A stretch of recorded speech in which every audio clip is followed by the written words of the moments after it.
कहां से शुरू करूं? मैं जानता हूं आपकी दिलचस्पी होगी कि कौन सा नया सियासी इत्तेहाद बन रहा है। आपकी दिलचस्पी होगी कि 17,000 रुपए में लैंड क्रूजर में कैसे देने वाला हूं और 200 अरब रुपए का ये धंधा कहां आकर रुकने वाला है, ये सब बताऊंगा। लेकिन आइए एक मुअज़्ज़िज़ शख्स पर जो कराची के शहरियों पर मुकदमा बनने पर बड़ा फख्र महसूस करता था, सदर पाकिस्तान रहा है, आरिफ अलवी से गुफ्तगू के सिलसिले का आगाज करते हैं।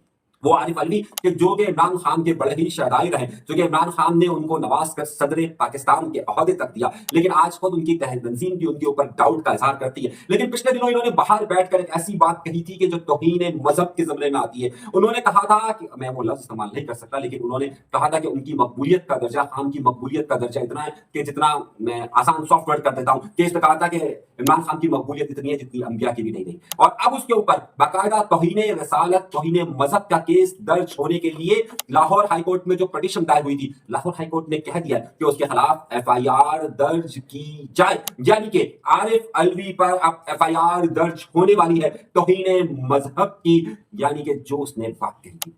बात इतनी सी नहीं है, गुफ्तगू में अभी बहुत ज्यादा मामला आते हैं, लेकिन उससे पहले कुछ और हल्का अंगेज खबरें भी तो देखते जाइए। वो 18 साल का लड़का नहीं बल्कि 22 साल का लड़का था जो कोलंजी से गायब हुआ था। दुल्हन इंतजार कर रही थी, खुद बदने सवरने गया हुआ था, फैशन वेशन करवाना था, मगर वो लापता हो गया और अभी तक 3 दिन हो गए, अभी तक पुलिस को उसका सुराग नहीं मिला।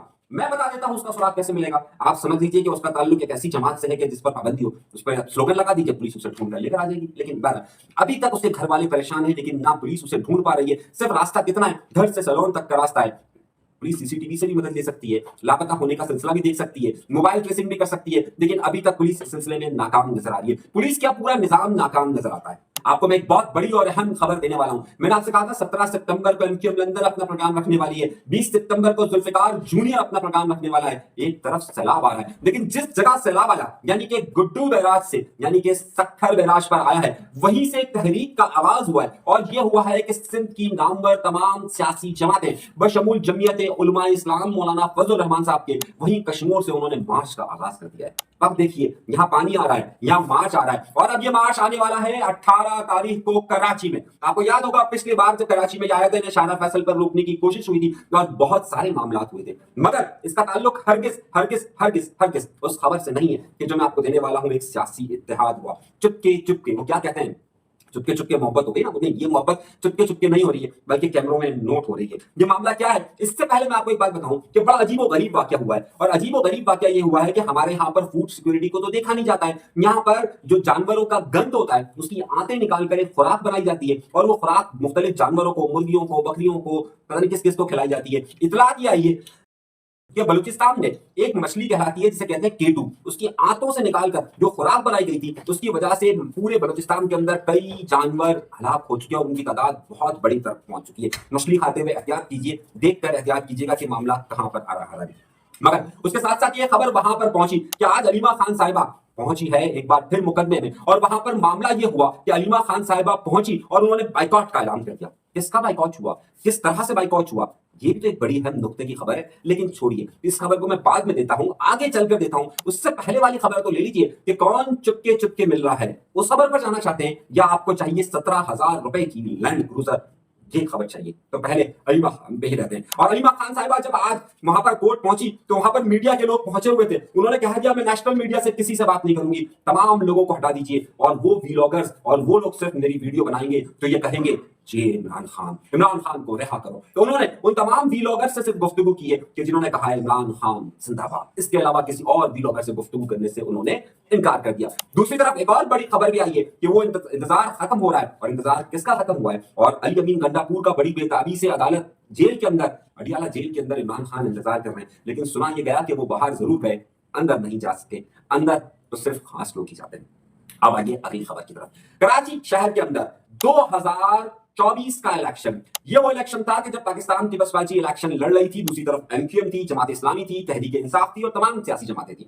अब मामला यह हुआ था कि उस वक्त सुन्नी तहरीक के ग्रुप में 2 ग्रुप बने थे। एक ग्रुप वो था कि जो तहरीक लब्बैक पाकिस्तान के साथ था, और एक ग्रुप वो था कि जिसने एमक्यूएम के साथ अलायंस किया हुआ था। सरवत एजाज कादरी की जो सरबराही में एक जमात है सुन्नी तहरीक, उसके अंदर सलीम कादरी के बेटे भी हैं, बिलाल कादरी भी। ये बिलाल कादरी पहले तहरीक लब्बैक से भी सीट जीत चुके, इलेक्शन लड़ चुके हैं, लेकिन हार चुके थे। फिर उन्होंने अपने तौर पर भी खड़े होने की कोशिश की थी। अब ये जो इत्तेहाद है सुन्नी तहरीक वाला, ये सुन्नी तहरीक जो है, इस सुन्नी तहरीक जो कि एमक्यूएम के सपोर्ट में थी 2024 में, उसने एक मुलाकात की।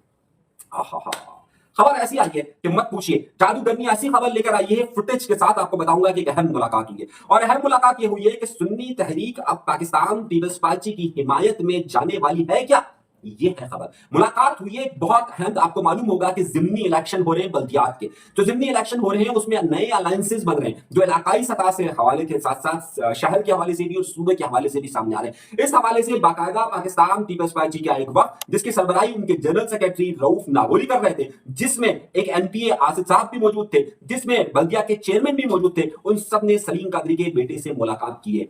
जादूगरनी ये इत्तला लेकर आई है कि इस मुलाकात के अंदर ये तय हुआ है कि ज़िमनी इलेक्शन के अंदर सुन्नी तहरीक जो कि एमक्यूएम के साथ थी पिछले इलेक्शन के अंदर, वो हिमायत करने जा रही है। वो वाली नहीं कि जो तहरीक लब्बैक के साथ थी, वो वाली कि जो एमक्यूएम के साथ थी सरबत यास करने वाली, वो हिमायत करने जा रही है, पाकिस्तान पीपल्स पार्टी जा रही है। खबर का हल्का अंकेज ये है। तो क्या इस शहर के अंदर नए सियासी इत्तेहाद बन रहे हैं और पाकिस्तान पीपल्स पार्टी जो पहले सोलो फ्लाइट कर रही थी, अब वो मुख्तलिफ सियासी मजहबी जमातों के साथ जाकर एक अलायंस के तौर पर जाने वाली है या उसकी हिमायत हासिल करने वाली है। उस हिमायत की नजर में क्या बारगेन हो रहा है, पॉलिटिकल डील्स क्या है, ये बड़ा एक अहम नुकता है कि जो आइंदा दिनों के अंदर आपको जिसकी बाज़गश्त सुनाई देगी। नए इत्तेहाद, नए मामला, नई चीजें, और क्या 47 है या 45 है, ये भी देखा जाएगा आगे चलकर।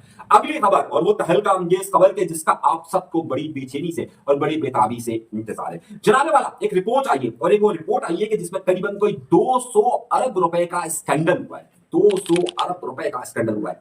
शहर कराची में ही हुआ है, कहीं बाहर नहीं हुआ, लेकिन हुआ है फेडरल इदारे में, कस्टम में। एक चीज कहलाती है जिसको कहते हैं fees less customs assessment system. दोबारा सुनिए, थोड़ा मुश्किल नाम है, कुछ लोगों को हजम नहीं होगा, लेकिन स्कैंडल बड़ा बताऊं वाला। Fees less customs assessment system कहते हैं। कहा जा रहा है कि इसमें करीबन 100 अरब रुपए की बेजाब्तगी सिर्फ एक सिस्टम में की गई है। कितने में?